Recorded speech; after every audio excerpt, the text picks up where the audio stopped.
안녕하세요. 머니프레임의 저자 신성진입니다. 오늘은 영화 속 돈 이야기 행복한 은퇴를 위한 인생 네컷이라는 강의 여러분들하고 같이 나눠보도록 하겠습니다. 노후를 위한 행복한 노후를 위한 4가지 생각을 4가지 영화를 가지고 같이 한번 얘기를 해보려고 하는데요. 첫 번째는 이제 버킷리스트. 죽기 전에 꼭 하고 싶은 것들이 어떤 게 있는지 같이 한번 생각을 해보고요. 두 번째는 인턴이라는 영화를 가지고 와서 일이라는 것에 대해서, 노인사고의 해결책인 일이라는 것에 대해서 같이 얘기를 나눠보려고 하고, 세 번째는 적벽대전. 보셨나요? 그 삼국지에 나오는 장면 중에 하나를 영화로 만들었는데, 돈의 전쟁에서 승리하는 법이 어떤 게 있는지 같이 얘기 나눠보고, 그리고 폭삭소가수다라고 하는 한국이 만든 세계적인 드라마 이야기에서 무엇을 남길 것인지 우리가 한번 생각을 해보도록 하겠습니다. 첫 번째, 버킷리스트, 죽기 전에 꼭 하고 싶은 일이라는 영화에 대해서 잠깐 얘기 나눠보려고 하는데요. 혹시 이 영화 보셨나요? 버킷리스트라는 말이 우리나라 사람들이 잘 모르던 단어였는데, 이 영화가 나오면서 많은 사람들이 되게 감동 깊게 받고, 또 많은 글과 강의에서 사람들이 버킷리스트 얘기를 많이 했어요. 그러다 보니까 많은 사람들이 버킷리스트를 쓰게 됐고, 또 이제는 대부분의 사람들이 아는 그런 단어가 된 것 같아요. 이 영화는 되게 독특한 게, 아주 부자인 잭 니콜슨과 그 다음에 아주 평범하게 자동차 정비공사를 했던 에드워드가 한 병실에서 만나게 됩니다. 그게 쉽지 않은 일인데, 잭 니콜슨이 운영하던 그 병원의 방침 때문에 그렇게 되죠. 그래서 만나서 투닥투닥하고 여러 가지 일들이 벌어지는데, 그 속에서 모건 프리만이 버킷리스트를 적는 거를 보게 됩니다. 그래서 그게 뭐야? 라고 물어보니까 모건 프리만이 뭐라고 그러냐면, 학교 다닐 때 선생님이 정말 하고 싶어 적어보라고 했는데, 이제 6개월 정도 시한부 선고를 받고 보니까 그게 어떤 건지 적어보고 싶어 라고 이렇게 적는 걸 보고, 잭 니콜슨이 이거 보고 나서, 야, 하자.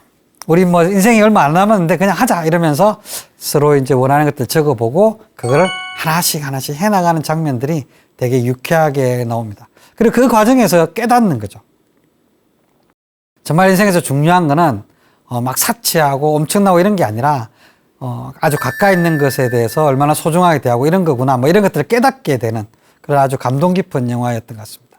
안 보신 분들은 한번 보실 거를 권유드립니다.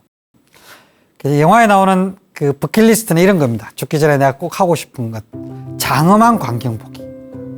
엄청 감동을 줄 만한 피라미드 같은 이런 광경들 보고, 낯선 사람 도와주기, 눈물 날 때까지 웃기, 무스탕 셀비 카레이싱. 그래서 저희 영감님 둘이서 그 카레이싱을 막 도전하기도 하고요. 미녀와 키스하기. 이거는 마지막에 잭 니콜슨이 정말 부자긴 하지만 성격 못됐고 고집부통이고 막 지만 알고 이러던 사람인데, 싸우고 헤어졌던 딸의 딸이죠. 그 딸을 찾아가서 손녀와 키스하는 장면이에요. 이게 버킷리스트 하나를 달성하는 게 되죠. 그리고 로마, 피라미드, 세렝게티에서 여행하고, 그 다음에 이런 거 나옵니다. 만리장성에서 오토바이 타기, 이런 것들 막 나오는데 되게 재밌습니다. 사자사냥하고 내 인생을 진짜로 한번 살아보기, 이런 것들을 쭉 적어보는데, 이것들을 통해서 깨닫는 건 뭐냐면, 내가 진짜 원하는 것이 무엇이지? 라고 하는 것에 대해서 당신 진짜 알고 있으라는 질문을 마치 우리에게 던지는 것 같아요. 그리고 이 영화에 있는 장면 중에서 아주 인상 깊었던 장면이 이겁니다. 그 피라미드를 보면서 모건 프리만이 잭 니콜슨에게 이렇게 물어봅니다. 야, 이집트에는 전설이 있어. 어떤 전설이 있냐면, 천국에 들어가게 되면 2가지 질문을 한대. 이 2가지 질문에 대해서 yes라고 답하면 천국에 가서 된대.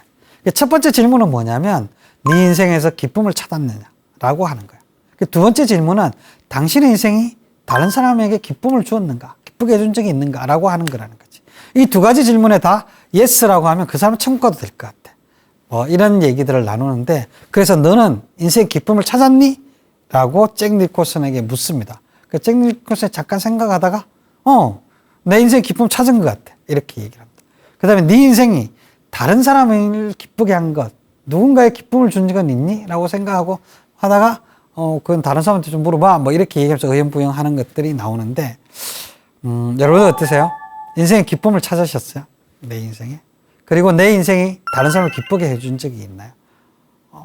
제가 이 얘기를 재테크나 자산관리 강의하면서도 자주 하는데 왜냐면 내 인생의 기쁨을 찾고 누군가의 인생에 기쁨이 되고 기쁘게 해줄 때 우리가 활용한 도구가 돈이거든요.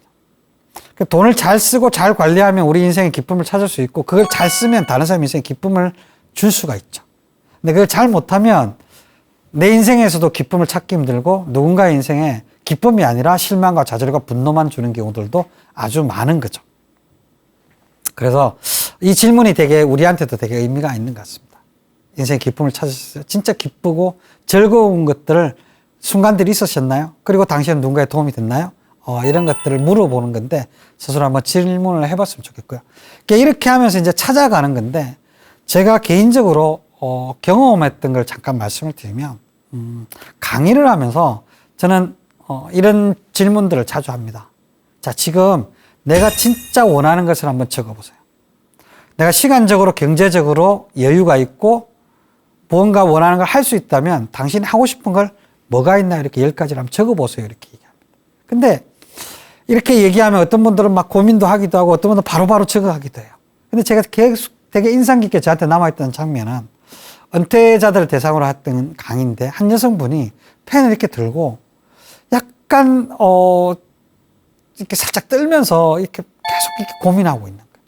그래서 제가 가니까 저한테 이렇게 얘기하는 거죠. 대표님, 저는 제가 뭘 원하는지 모르겠어요. 저는 왜 제가 원하는 게 아무것도 생각이 나지 않는 거죠. 그 표정에는 약간의 당혹스러움과 약간의 실망감, 그리고 또 약간의 분노, 그리고 약간의 절망, 뭐 이런 것들을 좀 느낄 수 있어요. 그러면서 제가 그분하고 나눴던 얘기가 정말 원하는 거 한번 찾아보셨으면 좋겠습니다. 이런 얘기를 나눈 적이 있는데, 누군가를 위해서 살아왔던 삶, 가족을 위해서, 남편을 위해서, 자기가 뭘 좋아하는지는 한 번도 생각하지 않고 그렇게 살아왔던 우리 어머니들의 모습들이 있고요. 또 자녀들을 위해서, 가정을 위해서 희생했던 가장의 모습들이 있죠. 근데 그게 어느 순간에 딱 됐을 때, 내가 진짜 원했던 게 이런 거야? 나 이런 것 때문에 그냥 이렇게 열심히 살았던 거야? 이런 질문을 하게 되는 경우도 가끔씩 있습니다. 슬프고 안타까운 순간이죠. 더 늦기 전에 내가 원하는 게 무엇인지 찾는 건 참 중요합니다. 청년들한테 가서도 야, 너네들이 재정적으로, 시간적으로 여유가 있다면 뭐 하고 싶어 찾아봐. 이렇게 하면 비슷비슷한 걸 적습니다. 대부분 적는 게 다 여행 가고 싶다고 적고요. 그 다음에 공부하고 싶다고 적고요. 그 다음에 빌딩 갖고 싶다고 적고요. 집 갖고 싶다고 적고 뭐 이렇게 합니다. 그럴 때 제가 다시 한번 물어보죠. 너네들 비슷비슷한 거 적었는데 정말 이게 네가 진짜 원하는 거야? 진짜 네가 원하는 거야? 이렇게 생각하다 보면, 질문하다 보면 아이들이 글쎄요, 뭐 그렇게 밝은 표정이나 확신 있는 표정을 못 짓습니다. 내가 진짜 원하는 것이 아니라 세상이 우리에게 들려주는 많은 소리들에 우리가 세뇌가 되었거나 거기에 물들어서 비슷비슷한 얘기를 적어 나가고 있는 거죠. 진짜 원하는 게 무엇인지. 이걸 아는 거는 우리의 은퇴 생활에도 진짜 중요한 것 같습니다. 우리가 어떤 선택들을 하고 어떤 노후의 삶을 살아갈 것인지 결정을 하고 살아가게 될 때 내가 원하는 것이 모르는 상태에서 어떻게 내가 원하는 삶, 행복한 삶, 기쁨을 주는 삶, 기쁜 삶을 살아갈 수 있겠어요. 그래서 내가 원하는 삶을 한번 찾아보자. 그 프로세스를 한번 같이 한번 해보고 싶은데 첫 번째 뭘 하느냐면 우리 버킷리스트 영화에 나오는 것처럼 마음껏 적어보는 거예요. 가고 싶은 곳, 먹고 싶은 것, 하고 싶은 일, 갖고 싶은 거 마음껏 적어보는 거죠. 가고 싶은 건 많지 않나요? 이 서울 시내에서, 내가 사는 도시에서 못 가본 숨어있는 명소부터 시작해서 우주까지 가고 싶은 곳이 너무 많죠. 그 다음에 먹고 싶은 건 많지 않나요? 흑백 요리사에 나오는 그 너무나 맛있는 그 요리사의 정성이 확 들어간 그 맛있는 음식을 내가 살아가는 사람과 같이 먹고 싶지 않나요? 그럼 내가 하고 싶은 일이 있잖아요. 진짜 내가 하고 싶었는데 경제적인 형편 때문에, 경제적인 상황 때문에, 사회적인 평판이나 이런 것 때문에 하지 못했던 일. 근데 지금 진짜 하고 싶은 일 있지 않나요? 그리고 내가 갖고 싶었던 거. 그게 엄청 비싸고 엄청 고가의 명품이라서 그런 것이 아니라 그냥 내가 좀 갖고 싶었는데 다른 것들 때문에 갖고 있지 않은 것들, 이런 것도 있잖아요. 그런 것들을 그냥 마음껏 적어보는 거죠. 그래서 이런 과정들 속에서 내가 내 속에서 진짜 이런 걸 원하는 게 있었구나 이런 것들을 알아가는 과정이 되게 중요합니다. 우리는 필요를 채워가는 것에 너무 집중돼 있고 익숙한 삶을 살아왔거든요. 그게 아니라 내가 원하는 거, 욕망, 욕구 이런 것에 대해 좀 귀 기울여 보는 게 되게 필요하거든요. 그걸 한번 해보시면 좋겠고요. 그 다음에 버킷리스트를 적고 나서 그 다음에 우리 뭐 하냐면 내 삶이 6개월만 남았다면 한번 생각해 보시는 거죠. 우리 뭐 라스트 홀리데이 이런 영화들도 그렇고 옛날에 김선아 씨가 주연했던 여인의 향기 같은 드라마 같은 데도 그렇고 갑자기 심각한 질병에 걸려서 삶이 생각보다 길게 남지 않았다라는 것들을 우리가 듣게 되는 그런 사례들이 우리 주변에 보면 가끔씩 있잖아요. 그런데 그때 한번 생각을 해보는 거죠. 내가 만약 진짜 내 삶이 6개월만 남았다면 나는 누구와 어디서 무엇을 하고 싶은가? 자, 이거는 버킷리스트 적는 것과 조금 다릅니다. 훨씬 더 어떻게 보면 근본적이고 본질적인 질문일 수 있고요. 남은 시간을 내가 어떻게 의미 있게 보낼 것인가를 생각하다 보면 버킷리스트에 적은 것과 좀 다른 것들이 나올 수 있어요. 내 삶을 정리하는 시간도 좀 필요하겠죠. 관계들을 정리하는 것. 내가 정말 사랑하고 좋아했는데 사는 게 바빠서 만나보지 못했던 사람들을 만나보는 시간들도 필요하고. 그리고 내가 정말 사랑하는 배우자나 가족들과 뭐 한 달 정도 어딘가 진짜 같이 살아보고 싶고 다른가 단절돼서 독립된 공간에서 그 사람과 나만이 살아보고 싶은 그런 시간들도 있어요. 어딘가 내가 정말 가보고 싶은 곳에서 한 달 정도 살아보고 싶고 뭐 이런 것도 어떤 분들은 나는 진짜 빵 좋아하니까 난 빵지술래 할 거야 뭐 이런 분들도 있는데 어디서 누구와 무엇을 할 것인지 그거를 한번 진지하게 적어보고 그게 내 삶에 어떤 의미가 있는지를 적어보는 시간은 내가 원하는 것을 찾는 데 엄청 도움이 되는 시간이 되실 거예요. 그래서 버킷리스트와 내 삶이 6개월만 남았다면의 리스트를 작성해 본 다음에 그 다음에 내 재무 목표를 적어보는 거죠. 내 재무 목표는 사실은 앞에서 적어봤던 두 가지 리스트와 조금 다를 수 있습니다. 왜냐하면 그거는 꼭 돈이 엄청나게 안 필요한 것들도 있고 마음만 먹으면 바로 할 수 있는 것들인데 내가 바쁘고 시간적으로 정신적으로 여유가 없어서 못 해온 것들도 많거든요.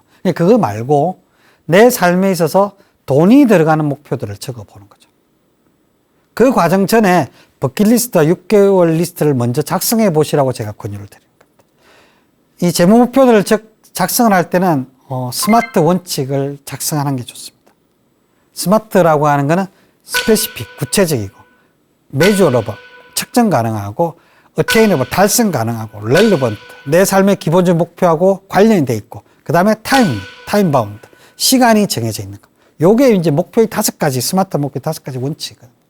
구체적인 목표라고 하는 거는 몸무게 이런 거죠.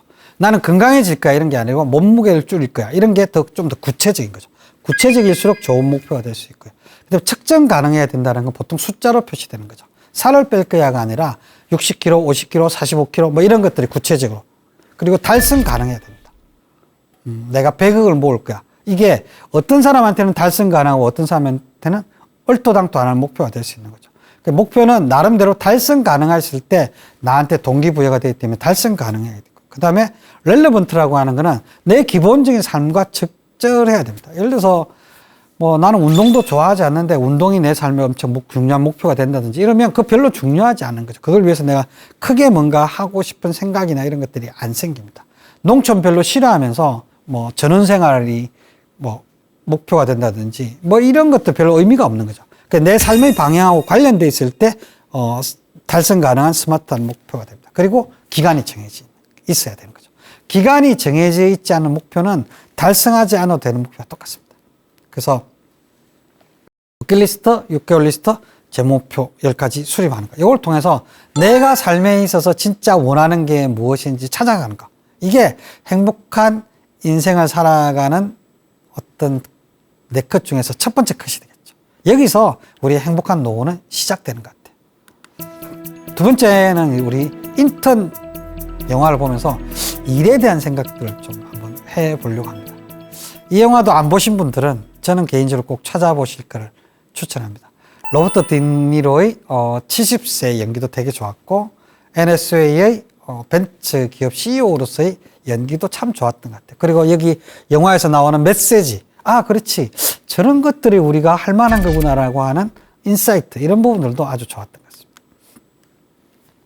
같습니다. 잠깐 내용을 잠깐 들여다보면 미국 뉴욕의 인터넷 유업체는 About the Pit이라는 되게 이제 잘 나가는 벤처 기업이 있습니다. 이 벤처 기업의 그 사장이 이제 줄스인데 이 친구가 이제 NSA죠.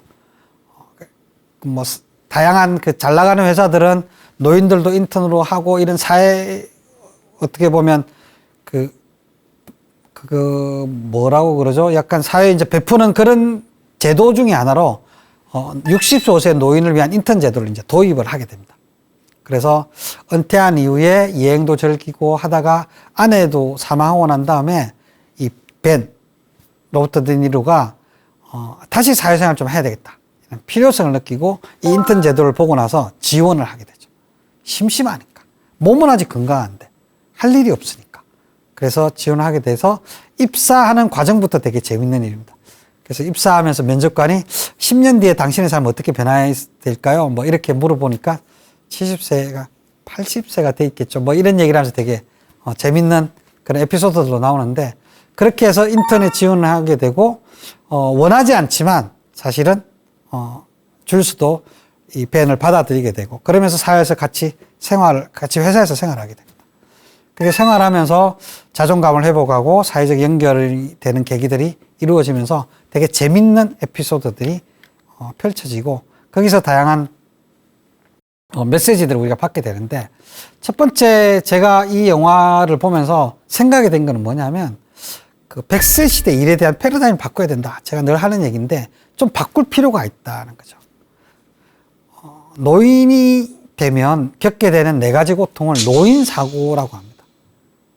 노인들이 겪게 된 4가지 고통이라는 거죠. 그러니까 그 인터넷이나 이런 데 노인사고 하면 낙상사고 뭐 이런 얘기하는데 그게 아니라 4가지 고통. 첫 번째는 이제 빈곤입니다. 그래서 나이가 들어서 은퇴하게 되면 아무래도 경제적으로 매월 소득을 벌 때보다 어려워질 가능성이 많으니까 빈고가 많은 사람들이 찾아온다. 두 번째 이제 병고. 어디가 조금 안 좋기 시작하죠. 그죠? 그래서 하나씩 갈기 시작합니다. 저도 눈을 갈았고, 이제 무릎도 좀 안 좋은 것 같고, 손도 좀 뭐 이렇게 타이핑 좀 치다 보면 그 방아쇠 증후군 이런 것 때문에 또 정형외과 가서 주사 맞고 뭐 이런 거 해야 되고. 그러니까 이런 문제들이 자꾸 생기죠. 그러니까 이런 건 괜찮은데, 이제 그러니까 치매부터 그다음에 당뇨, 고혈압 이런 게 좀 심각해지면 사실 좀 삶에도 좀 영향을 끼치기도 하죠. 그다음에 세 번째가 이제 무의고입니다. 할 일이 없는 거죠. 아침에 출근하 눈을 뜨면 어딘가 내가 갈 곳이 있던 그런 상황에서 이제 일이 없어지고 나면 이게 참 무력감을 많이 느끼게 되고 내가 이 사회에 어떤 존재로 살아가고 있는지에 대한 절망 뭐 이런 것들도 느끼게 되고 그렇습니다. 그래서 그게 엄청나게 고통스럽게 다가온다는 거죠. 네 번째는 이제 고독감입니다. 혼자 있는 거. 노인이 되고 나면 이렇게 찾아오는 이 4가지 고통, 이 노인 사고를 해결할 수 있는 방법이 뭐냐라고 했을 때 거의 대부분의 은퇴 전문가들은 다 일이라고 합니다. 일을 하면 소득이 발생하죠. 크든 많든. 예를 들어서 예전에는 어떤 일들을 하게 되면 뭐 자원봉사, 재능기부 이런 얘기도 했지만 요즘은 대부분 우리가 이때까지 살아온 시간 동안 쌓은 역량들을 좀 이렇게 베푼다고 하더라도 대부분 일정 정도 교통비 정도는 나오는 경우들이 많더라고요. 그래서 어떤 일을 하게 되면 대부분 그냥 자원봉사적인 일을 하게 되더라도 소득이 좀 발생하더라고요. 그 다음에 여러분들 그거 아시죠? 일을 하는 것과 일을 안 하는 게 건강에 그대로 영향을 미친다. 정신적인 건강은 100%고요.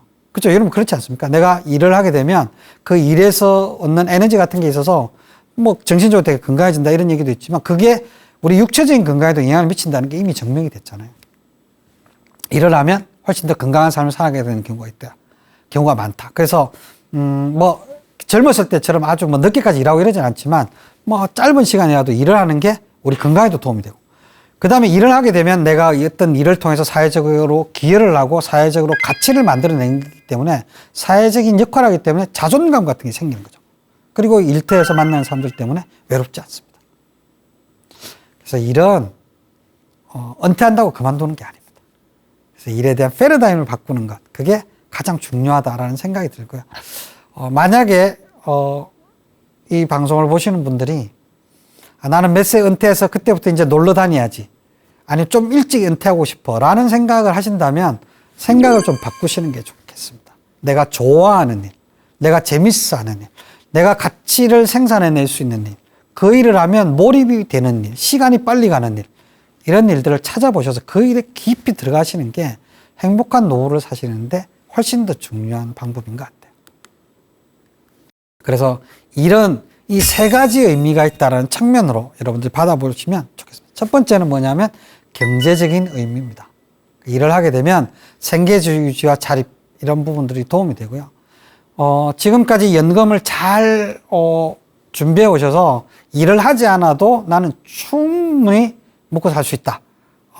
노후가 아무리 길어지고 뭐 의료비와 관련돼 있더라도 문제없다. 이런 분들도 물론 계시겠지만 대부분의 분들은 우리가 사실은 뭐 이때까지 살아오면서 퇴직금 한두 번 정산해가지고 집 사는데 보태 쓰고 이래서 퇴직금 별로 없고, 국민연금은 한 150만 원 좀 왔다 갔다 하는 정도고, 이것 가지고는 노후를 살아갈 수 없는 분들이 대부분이잖아요. 그랬을 때 일이라는 게 경제적인 측면에서 분명히 도움이 되는 것 같아요. 이런 부분들 여러분들이 의미 있게 정리를 하시는 게 좋을 것 같고요. 또 두 번째는 이 일의 의미라는 게 경제적인 의미에서 끝나는 게 아니다라고 하는 게 정말 중요한 것 같아요. 나는 아직 필요한 사람이고, 나는 사회에 이렇게 기여할 수 있는 사람이고, 나 이런 부분들 기여하면서 행복하게 살 수 있어 라고 하는 것들, 그게 우리 삶에서 진짜 중요하다는 거죠. 소외감이나 무력감을 극복하는 데도 정말 중요하기 때문에 일은 존재론적 의미에서 되게 도움이 된다. 그 다음 세 번째는 이제 약간 존재의 의미에서 파생되는 부분들일 수도 있는데 심리 정서적인 의미에서 엄청 도움이 되죠. 일을 하는 과정 속에서 내가 뭔가를 만들어내고, 그 만들어낸 것들을 보고 사람들이 기뻐하고 박수하고 잘하셨어요 막 이렇게 해주고, 그 속에서 행복을 느끼고 이런 거죠. 내가 혼자 있으면 우울하고 외롭고 막 이런데 내가 일을 하면서 느끼는 즐거움, 이런 것들이 우리 정서적으로 되게 도움이 됩니다. 그러니까 이게 정신적인 건강이라는 게 얼마나 중요하게, 실제로 행복한 삶을 사는 데 중요하고, 이게 바로 뭐에 영향을 미치냐면 육체적 건강에 바로 영향을 미치잖아요. 그래서 인턴을 보면서, 그리고 우리 주변에 있는 사람들을 보면서 노후에 일을 한다는 게 어떤 의미가 있을까? 세 가지 의미가 있다. 경제적인 의미, 존재적인 의미, 심리적인 의미. 그래서 지금 나는 안 벌어도 경제적으로 아무 의미가 없어 라고 하는 분들도 일을 하셔야 된다니까. 왜? 내가 더 가치 있고 의미 있는 삶을 살아가면서 내 스스로 존재의 의미를 계속 부여할 수 있고, 그리고 그 일 속에서 정서적인 만족감을 얻기 위해서 일을 하셔야 된다 라고 강력하게 주장드립니다. 자, 그리고 이제 일 다음에 우리에게 찾아오는 게 뭐냐면 이렇게 쩐의 전쟁이죠. 쩐의 전쟁. 그 쩐의 전쟁에 대한 이야기, 우리가 어떻게 이 전쟁에서 이길 수 있을까라고 하는 얘기를 우리에게 주는, 이 지혜를 알려주는 게 적벽대전이라는 영화였어요. 많은 분들이 삼국지란 드라마를 보셨겠죠. 삼국지는 드라마가 아니고 드라마도 있지만 삼국지 소설이 있습니다. 물론 뭐 10권 정도 막 이렇게 돼 있기 때문에 쉽지는 않은데, 저는 김홍신 선생님이 쓰신 거랑 이문열 선생님이 쓰신 거 두 가지를 봤던 것 같아요. 여기 나오는 삼국지에 뭐 되게 재밌는 얘기들이 많지만 그 중에서 가장 스펙터클하고 되게 인사이트를 많이 주는 그 에피소드가 적벽대전이잖아요. 자, 적벽대전은 어떤 장면이냐면 이런 거죠. 한 5만 명 정도로 구성된 오나라와 촉의 연합군, 주유가 지휘하는 오나라와 공명이 지휘하는 촉의 연합군을 100만 대군이 이끄는 그 조조의 위나라 군대가 쳐들어옵니다. 그래서 이 적벽에서 전쟁을 하게 되는 거죠. 압도적인 전력차입니다. 5만과 100만, 20분의 1. 근데 그럴 때 이렇게 영화나 이렇게 소설에 보시면 어떤 게 나오냐면, 이 물을 사이에 두고 이제 전쟁을 하기 때문에 조조도 마찬가지고 조조의 책사들도 마찬가지고 주유와 공명도 이거는 화공을 해야 된다는 걸 알고 있습니다. 근데 화공을 해야 된다는 거를 이 제갈공명과 주유가 알고 있는데, 그 문제는 뭐냐면 화공이 하면 중요한 게 뭐죠? 바람의 방향이잖아요. 그래서 활을 쏘면 바람의 방향이 오촉근으로 막 오게 되는 거죠. 그래서 이게 화공을 써야 되는데 답이 없는 거죠. 그래서 서로 이렇게 이제 타이밍을 보고 막 이렇게 하고 있는 상황에서 영화나 소설에 보면 공명이 신출귀몰한 마치 이렇게 마법을 부리는 같은 그런 게 나오는데 바람의 방향이 바뀐다는 걸 알게 됩니다. 이게 어떤 시기가 되면 뭐 보름이 됐을 때 그때 바람의 방향이 바뀌어서 그때 화공을 하면 위나라군으로 날아가게 할 수 있다. 이거를 알게 되고 그 타이밍을 이제 기다리는 거죠. 그리고 바람의 방향이 눈을 감고 이러면서 바람의 방향이 이제 바뀌는 거 같은데 그때 바람이 바뀌었을 때 그때 공격하게 됩니다.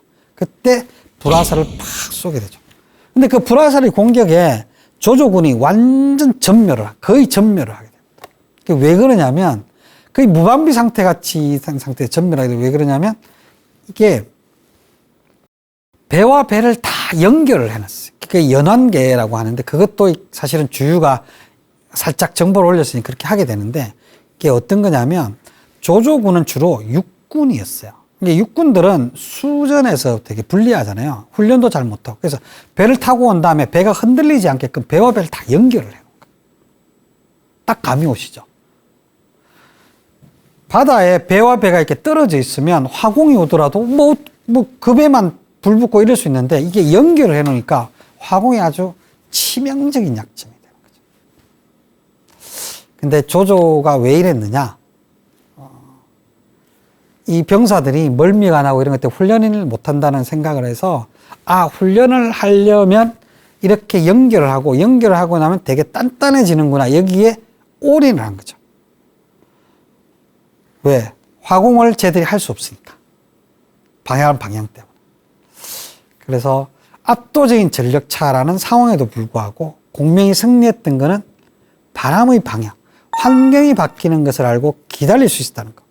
그 기다림에도 불구하고 그렇게 압도적인 승리가 가능했던 것은 뭐냐면 화공에 대비하지 못한 조조군이 하나의 요소에만 모든 전력을 올인해서 전략을 폈던 것, 연환기를 했던 것들이 치명적이었기 때문에 그렇습니다. 그래서 이 전쟁이 끝나고 나서 조조군이 진짜 엄청난 그 괴멸과 같은 상태에서 도망을 가죠. 자, 우리도 돈을 다룰 때 환경 변화라는 부분들을 여러분들이 인식하셔야 됩니다. 보면 금리가 높을 때와 금리가 낮을 때 우리가 선택해야 될 상품들이 되게 다릅니다. 환율 변동이 되게 심하죠. 지금 마치 지금 환율이 2008년 금융위기 때만큼 이렇게 올라가서 엄청 해외에 지금 유학 보내놓은 자녀들이 있는 분들 되게 힘드실 거예요. 그러니까 이게 이런 일들이 막 생기고 있는데 이럴 때 우리가 똑같은 재테크나 자산관리 방향을 가지고 있으면 안 됩니다. 마치 공명이 바람의 방향이 바뀌는 것들을 보고 내가 어떤 선택을 해야 되는지를 알았던 것처럼 이 기준금리의 변화나 환율의 변화라는 것은 주가의 변화하고 좀 다르거든요. 트렌드나 이런 변화라는 것들이 우리가 매일 주식시장을 보고 게임하듯이 뭐 어떤 타이밍을 맞추듯이 하지 않아도 어느 정도 알 수 있는 게 금리의 변화나 환경의 변화 이런 부분들입니다. 그리고 미국의 트럼프가 되면서 관세 정책을 하고 이런 부분도 굵직굵직한 변화들인데 이런 변화들은 우리가 좀 생각을 하면서 살펴보고 우리가 돈을 다룰 때 이런 변화들을 반영해서 원칙과 기준과 전략을 세울 필요가 있는 거죠. 그래서 이게 구체적인 얘기를 하기는 좀 힘드니까. 그래서 금리 변화나 환율 변화 이런 부분들이 일어나는 것에 대한 이런 큰 변화들, 추세적인 변화는 우리가 좀 살펴볼 필요가 있다라고 하는 거고 두 번째는 뭐냐면 우리가 투자를 할 때 다양한 요소들을 좀 살펴봐야 됩니다. 투자의 3요소는 안정성, 수익성, 유동성 이렇게 얘기하죠. 일단 어떤 상품이 좋은 금융상품이에요? 이렇게 물어보면 첫 번째 안전해야죠. 수익이 많이 나야죠. 내가 찾고 싶을 때 언제든지 찾아야죠. 이렇게 얘기하시는 분들이 있습니다. 근데 이 세 가지가 다 있는 요소가 있나요? 그럼 상품이 있나요? 없어요. 그런 상품 잘 없습니다. 자, 그러면 우리는 어떻게 해야 되냐면 그때그때 상황에 따라서 어떤 경우에는 내가 노후자금이라고 하면 안정성을 좀 더 중요하게 봐야 되고 내가 아직까지 장기간 투자할 거라고 하면 수익성을 좀 더 봐야 되고 내가 내년에 이사할 때 쓸 돈이고 차 바꿀 때 쓸 돈이라고 하면 유동성이 중요하잖아요.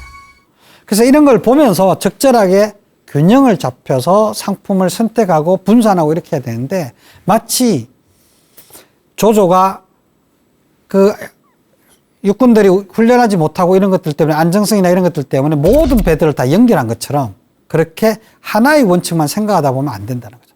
몰라, 나는 모르겠고 무조건 안전해야 돼, 이것만 하면 수익의 기회를 높이는 거고, 야 무조건 수익 높은 걸로 해, 이러면 위험해지는 거죠. 그러니까 이런 부분들을 균형적으로 살펴보는 게 필요하고요. 그런 요소들을 살펴본 다음에 우리가 다양한 포트폴리오를 좀 제대로 짜는 게 필요합니다. 그래서 첫 번째는 인플레이션을 이기는 포트폴리오를 짜셔야 됩니다. 아무리 우리가 은퇴 자산이 안전해야 된다 하더라도 안전 자산만으로는 부족합니다. 왜냐하면 노후가 점점 길어지고 있기 때문에 안전 자산만으로는 노후에 필요한 자금 수요를 커버하기 되게 힘들죠.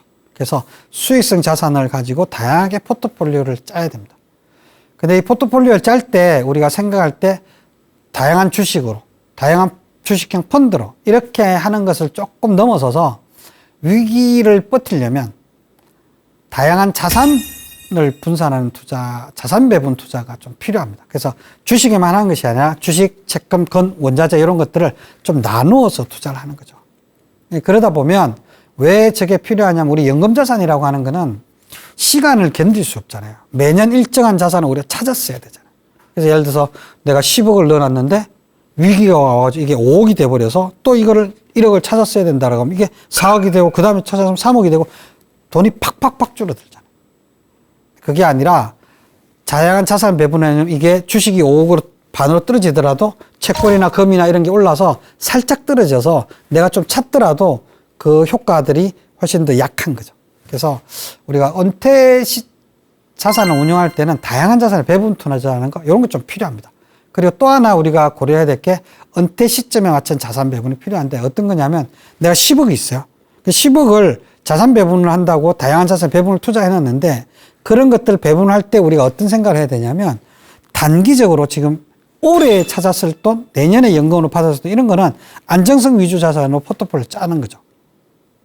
그 다음에 장기적으로 내가 10년, 20년 뒤에도 노후를 지내면서 계속 연금으로 써야 되는 분들은 수익성 위주 배분하고, 그러니까 이런 시간에 따른 배분들도 고려를 하셔서 자산 배분을 하는 게 필요한 것 같아요. 이런 것들을 통해서 쩐의 전쟁에서 이기시기 바랍니다.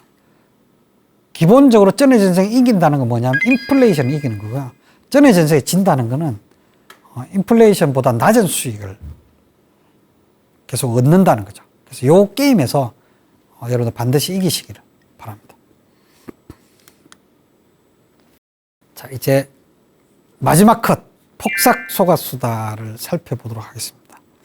폭삭소가수다에는 정말 너무 웃기는 장면들, 그 다음에 너무 가슴이 따뜻해지는 장면들, 이런 장면들이 너무 많죠.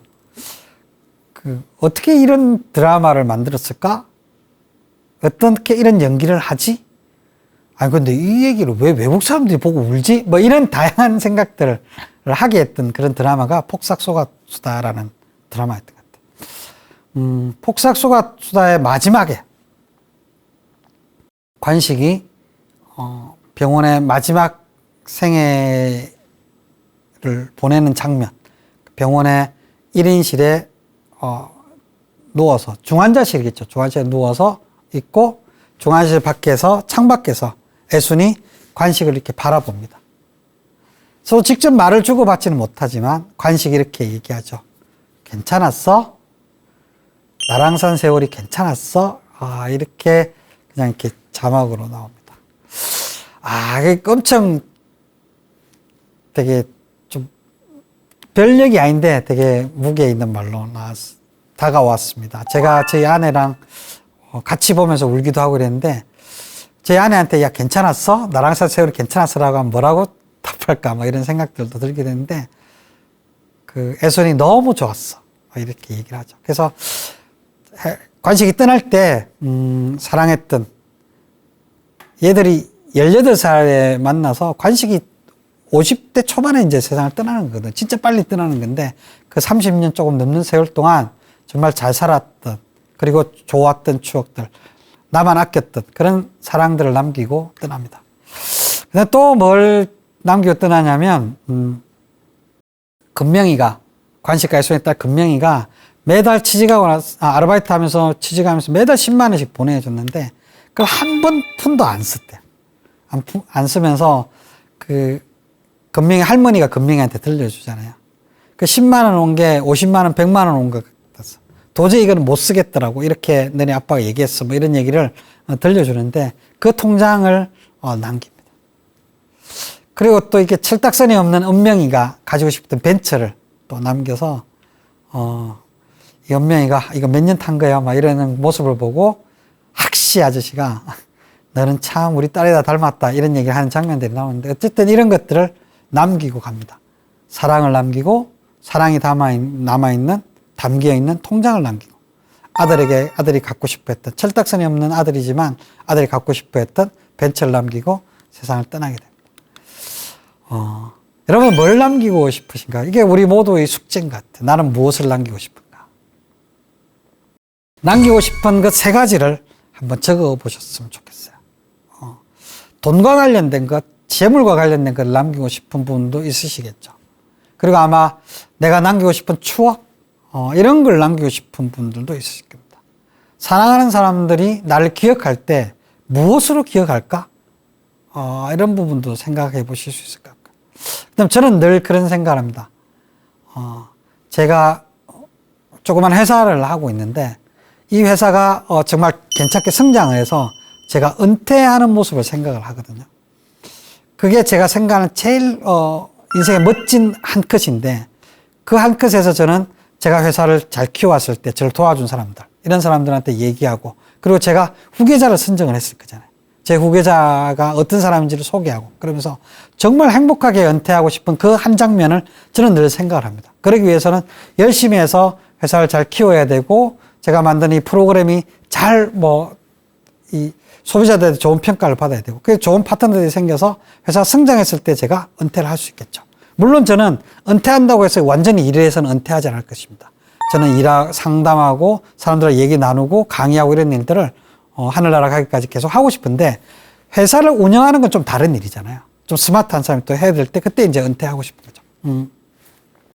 그런 장면들이 있는데 여러분들 남기고 싶은 장면들이 어떤 장면일까요?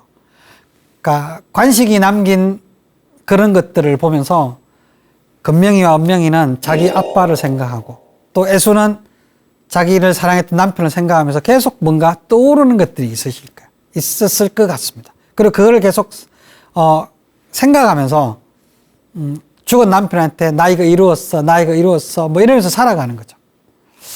여러분들은 무엇을 남기고 싶은지 한번 세 가지를 적어보시기 바랍니다. 그리고 그걸 남기실 수 있으면 참 좋겠어요. 이런 생각을 하는 게 저는 아주 중요하고 행복한 한 컷이라고 생각합니다. 여러분들한테 이 한 컷이 진짜 도움이 되셨으면 좋겠습니다. 우리 행복한 노후라는 거는 이런 거죠.